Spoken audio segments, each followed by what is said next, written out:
नमस्कार, मैं आश्रुति वोरा और आप देख रहे हैं नेक्स्ट 9 न्यूज। आपका बहुत बहुत स्वागत। हमारे इस खास प्रोग्राम में बात करेंगे केशव प्रसाद मौर्य को लेकर, क्योंकि उत्तर प्रदेश में भारतीय जनता पार्टी की स्थिति इस वक्त खराब हो रही है और कहीं ना कहीं खराब होने के पीछे जो कारण है, ये बिगड़ती स्थिति के पीछे जो कारण है, वो भारतीय जनता पार्टी के वो कुछ मुख्य चेहरे हैं जो कब किस वक्त दल बदल दें, इसके कयास और इसके अंदाजे तक नहीं लगाए जा रहे। केशव प्रसाद मौर्य को लेकर बात कर ली जाए, जो उत्तर प्रदेश में इस वक्त डिप्टी सीएम की गद्दी पर बैठे हैं, ये वही केशव प्रसाद मौर्य हैं जिनको एक समय पर गृह मंत्री अमित शाह ने भारतीय जनता पार्टी में एक अहम जगह दी थी। भारतीय जनता पार्टी में कार्यकर्ता के तौर पर इनको शामिल करवाया था। उसके बाद डिप्टी सीएम की गद्दी इनको सौंपी गई थी। 2022 के विधानसभा चुनाव यूपी के याद कर लीजिए, ये वही 2022 के विधानसभा चुनाव थे जब भारतीय जनता पार्टी बहुमत के साथ उत्तर प्रदेश में जीत दर्ज की थी और योगी आदित्यनाथ और केशव प्रसाद मौर्य के बीच सीएम की गद्दी को लेकर खासा लड़ाई देखने को मिल रही थी, खासा जद्दोजहद देखने को मिल रही थी कि आखिर किसको सीएम की गद्दी सौंपी जाए, योगी आदित्यनाथ को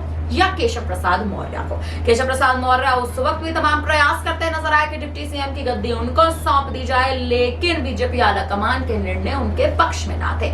योगी आदित्यनाथ को मुख्यमंत्री बनाया गया और केशव प्रसाद मौर्य को सौंपी गई डिप्टी सीएम की गद्दी। उसके बाद तमाम जनसभाओं में केशव प्रसाद मौर्य दिखे योगी आदित्यनाथ के साथ, लेकिन अब लोकसभा चुनाव में इस बार भारतीय जनता पार्टी ने जिस हिसाब से हार का सामना किया है, केशव प्रसाद मौर्य अब उन तमाम रणनीतियों का आरोप लगा रहे हैं योगी आदित्यनाथ पर कि भारतीय जनता पार्टी की यूपी में जो रणनीतियां हैं वो सही नहीं थी। कहीं ना कहीं धर्म की राजनीति यूपी में बीजेपी चला रही थी और इसी के चलते योगी की करारी हार हुई है, बीजेपी की करारी हार हुई है।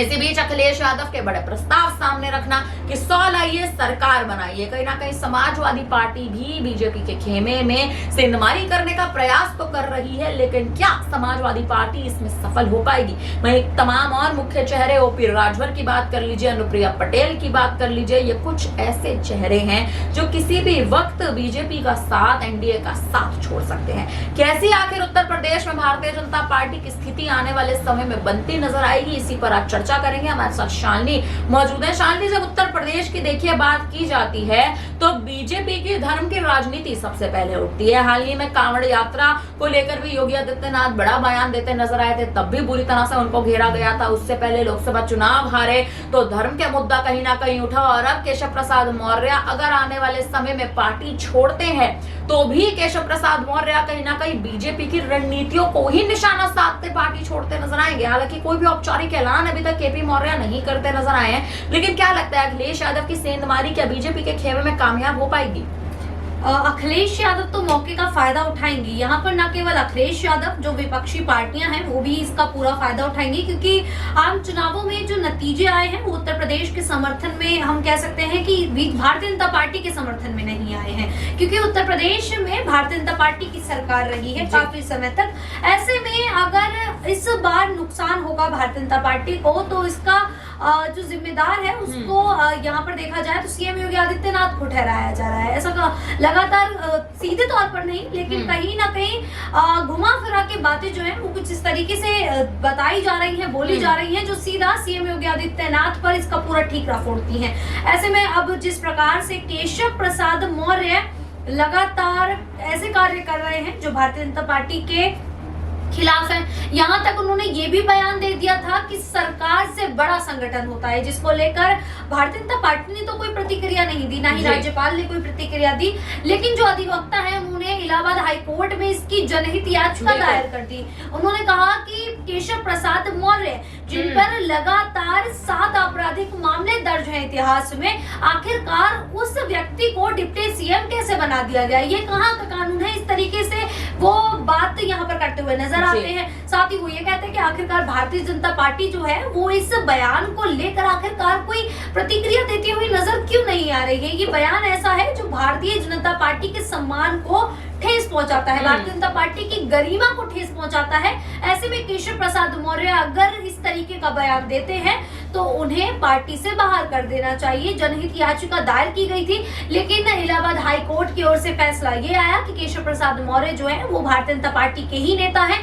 ऐसे में वो अपने सरकार को लेकर, अपनी पार्टी को लेकर इस तरीके का बयान अगर देते हैं तो इससे इतना कोई खासा प्रभाव पड़ता नहीं है, जिसके बाद उनकी इस याचिका को पूर्ण रूप से इलाहाबाद हाई कोर्ट की ओर से खारिज कर दिया जाता है। तो देखा जा सकता है कि हाई कोर्ट की ओर से तो इसको बड़ा मुद्दा नहीं बताया गया है, लेकिन विपक्ष आखिरकार इस मुद्दे को इतना बड़ा चढ़ाकर क्यों दिखा रहा है? अखिलेश यादव साफ तौर पर कह रहे हैं कि केशव प्रसाद मौर्य डिप्टी सीएम ही अपनी सरकार से खुश नहीं है, अपनी पार्टी से खुश नहीं है, इस तरीके से वो बयान दे देते हैं। फिर अखिलेश यादव ऑफर भी दे देते हैं कि 100 लाइए, सरकार बनाइए। तो अखिलेश यादव भी अपने इस ऑफर को डिस्क्राइब करते हुए बताते हैं, कहते हैं कि ऑफर विपक्षी पार्टियों का देना तो काम है, क्योंकि अगर आपकी पार्टी के अंदर अंतर्कलह चल रही है तो ये किसी से छुपी नहीं है, सबको पता है कि अंतर्कलह है और इसका पूरा फायदा विपक्षी पार्टियां तो उठाएंगी, और ऐसे में अंतर्कलह की स्थिति जो है वो आपको सही करनी है। तो साफ तौर पर ये कहा जा सकता है कि यहाँ पर भारतीय जनता पार्टी को यही सोचना होगा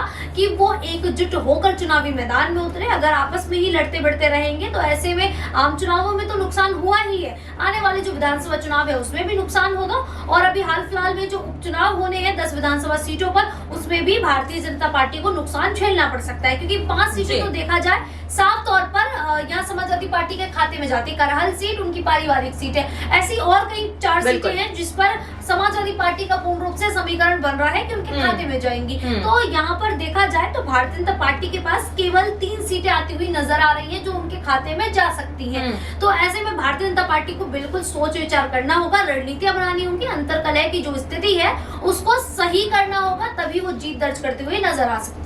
भारतीय जनता पार्टी को अपनी अंतर्कलह की स्थिति को बेहतर करना जरूरी है, क्योंकि यही अंतर्कलह कल को बीजेपी के लिए हार की वजह बन सकती है। थोड़ा जिक्र शालिनी अनुप्रिया पटेल का भी कर लेते हैं। जिस हिसाब से आपने पूरा समीकरण कहीं ना कहीं दर्शकों को समझाया है, अनुप्रिया पटेल और ओपी राजभर की भी बात कर लेते हैं। देखिए, ओपी राजभर अपने बेटे अरविंद राजभर को चुनावी मैदान में उतारते नजर आए थे, लेकिन हार का सामना करना पड़ा। अनुप्रिया पटेल पत्र लिखती नजर आई, पत्र का जवाब योगी आदित्यनाथ से नहीं मिला। क्या लगता है ये दोनों चेहरे केशव प्रसाद मौर्य के साथ भारतीय जनता पार्टी को आने वाले समय में बीजेपी की मुश्किलें खड़ी करते नजर आ सकते हैं, या सीधे शब्दों में कहे क्या बगावत करते नजर आ सकते हैं?